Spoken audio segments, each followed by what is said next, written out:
Special characters in Animal Crossing, as we know, are considered a different kind of character than your ordinary villagers due to their specific and various roles throughout different installments of the franchise. However, some are left behind as the games progress or even only appear in certain games. An example would be how New Horizons got rid of about 10 special characters that were in every game before that. Do we know why they were removed?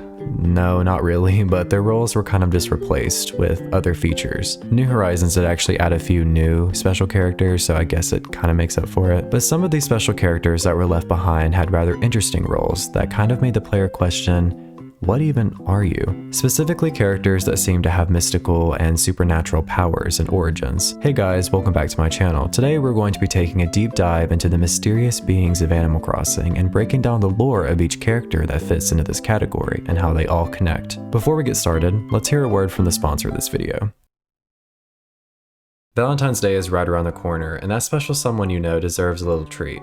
Am I right? This video is sponsored by TokyoTreat and Sakuraco. TokyoTreat is a Japanese snack subscription box filled with limited edition Kit Kats, specialty flavored Japanese chips, seasonal treats, and occasional Japanese sodas that are only available in Japan for a limited time. Sakuraco is a monthly Japanese artisan snack box that supports local snack makers across Japan.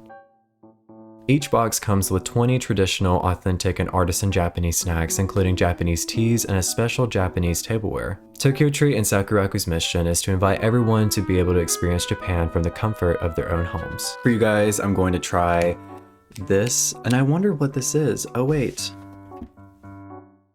I can tell you exactly what it is because it's in this book that you get in your box. We have the sweet strawberry mochi right here that we are going to try. I actually really do like mochi.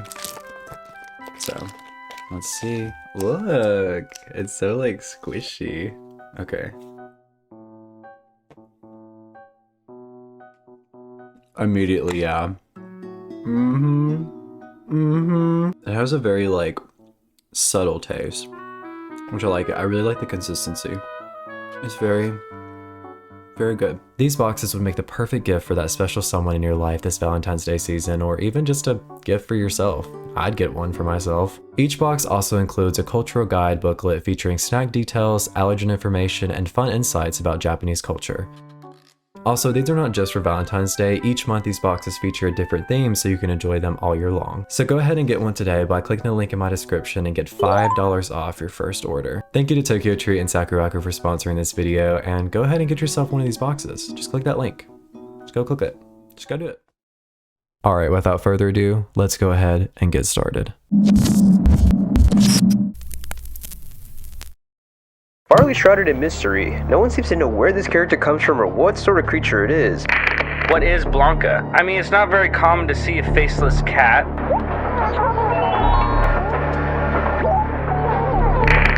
So it wasn't that big of a deal that these characters were removed, but yeah, they were older characters that didn't come back either. I think it's weird that Wisp is scared of humans when he's a ghost.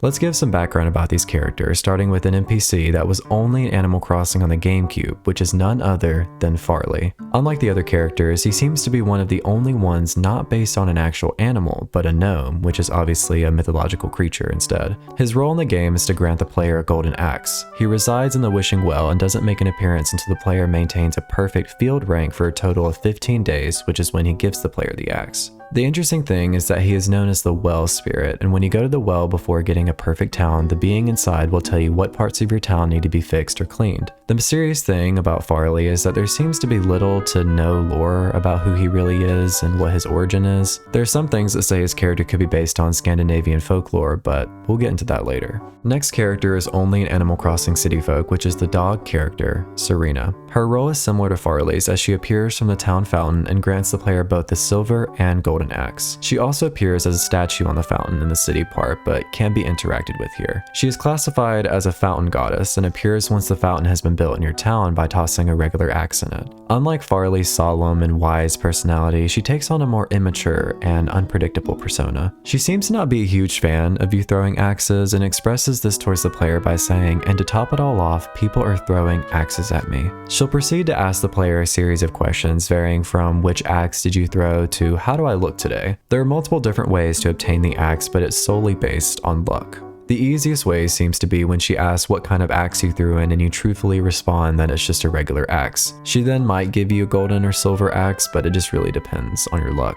Her origins are a little unknown, but seem to reference a certain Greek tale, which we will also delve into later. Next is a more known character in the Animal Crossing franchise named Wisp, who appears in every game besides Wild World. Wisp is a ghost whose role differs a little in each game. In the original Animal Crossing, he is kind to the player, but states he fears his boss. He only appears when the town has 8 or more weeds and asks you to catch 5 spirits with a net floating around by 4 AM. Once catching and returning all the spirits to Wisp, he'll offer to do different tasks for the player, like pull all the weeds in the town or give you a random item that you haven't obtained before. In City Folk, the player will find an empty lamp somewhere in their town, and when returning it to Wisp, he will ask the player to take it to the attic of their house and rub the lamp. Once this is done, he'll reappear and grant the player a wish of their choice, similar to the ones he offers in the GameCube version. In New Leaf, he's seen as more of a genie again and is used to spawn an amiibo after scanning their card, which is really all his role is in this game. In New Horizons, he is scared when the player approaches him and claims to have never seen a human before. He kind of explodes when you scare him, causing his spirits to scatter, and once again asks for you to collect 5 of the spirits roaming around your island. Once this is completed, he will offer you a new or expensive item. His origins are also a little unrevealed, but it's clear he works for some ghostly higher power that orders him to collect these spirits. Another ghost-like character is none other than the cat character Blanca, who appears in all the games except New Horizons. Although in the 2.0 update, you can invite her to the Roost as a visitor or invite her to Happy Home Paradise to make a house for her, but that's it. Her role in the games has always piqued my interest because of how odd it is. Blanca is a faceless cat who initially appeared as a random visitor and was eventually made the host of April Fool's Day. In the first generation game, she would have a chance of possibly being on the train instead of Rover when traveling to another town, where she asks the player to draw a face on her. Then, once the other player of the town you visited loads up the game, Blanca will appear in their town with whatever face you drew. In Wild World, she would appear after visiting another player's town and ask you to do the same thing where you draw on her face. This same kind of concept also happens in City Folk. Then in New Leaf, this was the first time she was a part of April Fool's Day, and as a part of her game, she'll go inside other villagers' houses and disguise herself as them. You then have to decide which one is the real one. If you decide successfully, she'll mail you her photo the next day. Blanca's origins are a little more known, as she might also have a Japanese tale that could further break down who she is. A cool fact that is revealed through the dialogue in Happy Home Designer is that she and Jack, the Halloween character, are actually trickster rivals. Blanca says that she can no longer stay in her house due to the pranks Jack pulls, and Jack also says things about their prank rivalry. And speaking of Jack, let's move on to him. Jack appears along with Halloween in every game except Wild World again. His role in the games has never changed, as all you have to do is give him candy in exchange for Halloween-themed items. Jack's character also has a bit of mystery surrounding him, considering he isn't an animal but rather a spirit of some sort that inhabits a jack-o'-lantern. Now, with all these kinds of spiritual-like Animal Crossing characters in mind, what exactly do they originate from?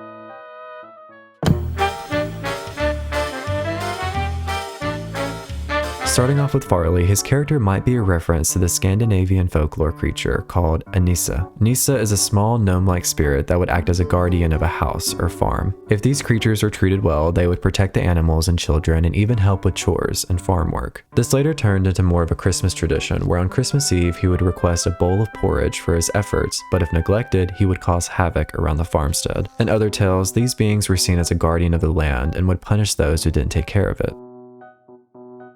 Moving on to Serena, her character in the action of the axe throwing could be a reference to the Greek tale called The Honest Woodcutter, which is one of the Aesop fables. It tells the story of a woodcutter who drops his axe into a river by accident. The god Hermes appears and presents a more durable axe than the man had and asks if this was what he had lost. The man denies and says that it wasn't, considering it wasn't the exact axe he had lost. Hermes appreciates the man's honesty and grants him the better axe as a reward. A different man was envious of what had happened and dropped his axe in the river as well. However, Hermes presented a golden axe this time, and the man claims that axe was the one he had lost. In spite of his dishonesty, Hermes denied giving the golden axe and even kept the man's actual axe too. There's another story like this in Japanese folklore that tells the same story, but instead of Hermes, it was a goddess or water sprite. This version would make more sense to reflect Serena's character. Wisp might also have a Japanese origin, as he could resemble a hitodama, which means human soul. In folklore, these beings are tiny balls of light or fire that float around during the night. These little spheres of light are said to be the souls of the dead that have separated from their bodies. Moving on to Blanca, her origins could be based on the Japanese folklore about Naporobo. In mythology, Naporobo is a yokai that looks like a human but has no face. They are known to frighten humans, but are more so harmless. They can appear as someone close to you, like friends or family, and lure you in just to make their face disappear and scare the victim. Lastly, there's Jack, whose character is obviously based on a jack-o'-lantern, but also the Irish tale of Stingy Jack. This tale talks about a con man who tricked the devil multiple times, and when died, he was blocked from entering heaven or hell. So he was forced to wander with only a glowing turnip lantern, which seemed to have inspired the tradition of jack-o'-lanterns. So how do these tales all connect to these characters and their roles in Animal Crossing? When we examine characters like Farley, Serena, Wisp, Blanca, and Jack, we begin to see an underlying theme of forgotten spirits, divine judgment, deception, and the passage of time, all concepts deeply rooted in mythology. And with Nintendo's continuous ways of implementing different forms of folklore into their characters, it wouldn't be surprised that these stories inspired the origin of these NPCs. When looking at Farley, he only makes an appearance in the original Animal Crossing. It's sad that he was removed and never returned, but it kind of relates to the idea that Nissa started disappearing from stories as modernization took over, as people stopped believing in them, which relates to Farley vanishing due to how the games progressively got more modern, kind of removing the purpose of him. Another little theory would be that Farley wasn't removed, he just faded away because players stopped maintaining perfect towns. With Serena and Farley having very similar roles, she could have easily just been a replacement for him, but obviously only made an appearance in City Folk alone. Her removal might not just be her being taken out of the game, but much like other folklore deities who disappear when people stop believing in them. She also could have been removed due to players kind of complaining about the process of getting an axe from her because they said it was a bit tedious and annoying.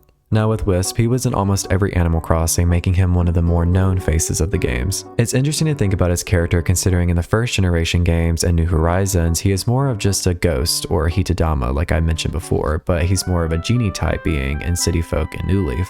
His role seems to change for some unknown reason in the games, but overall we know he's a ghost of some sort. What's also intriguing is that in the first game he mentions that he is scared of his boss, which is unknown as to who that exactly is. A hitodama isn't necessarily what Wisp is, but the little balls of light that separate from him after being scared fit that description more. He's kind of just a collection of other tiny spirits, but these spirits need to be returned to Wisp for him to give to his boss. The boss seems to be violent though, beating Wisp up after he fails to return with the 5 spirits in Pohinda Miradeori, which is a manga series based on the game. However, with the progression of the games, Wisp seems to break away from working for this boss figure as he is seen with a genie role in the other games. The odd thing is that he has a more confident personality as a genie, but is more sheepish in New Horizons. Could his genie powers have been taken away from him, causing him to be demoted to just a spirit again like in the first game? Now, Blanca's whole character is definitely a bit strange, but it would make sense that she would be a reference to a Naporobo, as they aren't necessarily harmless but just love to trick people. It's never explained as to why Blanca is faceless, so it would make sense for her to just be this kind of ghost-like creature. It's unknown as to why she wasn't in New Horizons as a part of April Fool's Day, since she was made to be the host of the holiday in New Leaf, but I miss her. I think her whole identity is so mysterious and eerie. Then with Jack, he could also easily be a spirit of some sort, considering he is just a pumpkin head. I wouldn't go as far as to say his character is completely based on the origin story of Stingy Jack, since that more so tells the story of how the jack-o'-lantern came to be. Jack, as the self-proclaimed czar of Halloween, suggests he has overall control and authority over the holiday. This could also mean he has stronger and mystical powers and could even be Wisp's boss or from the same spirit realm as Wisp.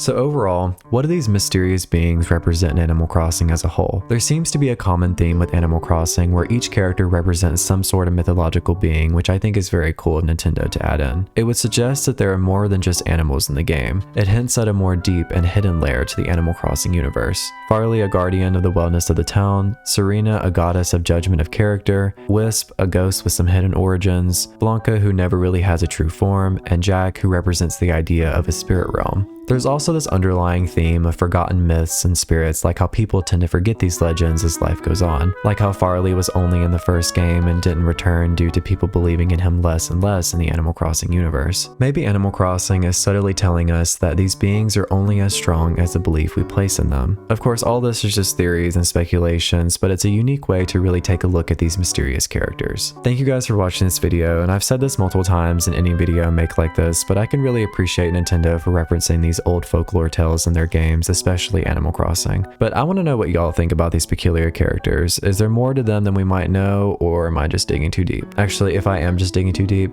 don't let me know. I should put this energy into a career.